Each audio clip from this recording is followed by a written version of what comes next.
जय जगन्नाथ। अल्प दिन विरति पर नहीं आसी माँ तारातारिणी चैत्र मासर मंगलवार कथा।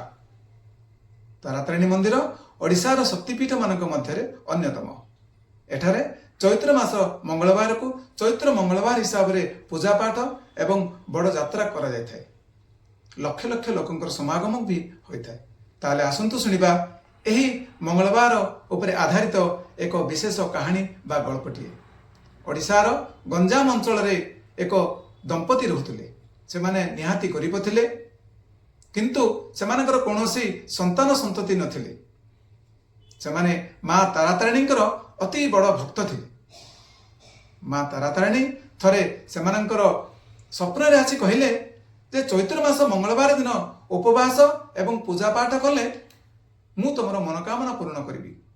माँकर आदेश मानि से दंपति चैत्र मास मंगलवार दिन उपवास रहिले एवं पूजा पाठ कले। माँ को आशीर्वाद किछि दिन पर सेमानकर संतानटी हैला एवं सेमाने सुख शांति रे जीवन यापन कले। यहाँ पर यही प्रथा चली आसिला जे चैत्र मास मंगलवार दिन माँ को पूजा कले भक्तों समस्त मनोकामना पूर्ण होता है। विशेषकर संतान संतति सुख समृद्धि एवं सुख शांति मिलता है।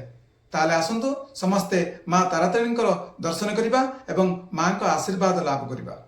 जय जगन्नाथ। एहीपरि गल्प एवं कहानी सत्य घटना उपर आधारित किछि कथा वस्तु शुणवा को इच्छा करती निश्चय मते लाइक और सब्सक्राइब करिया भूली जिबेनी।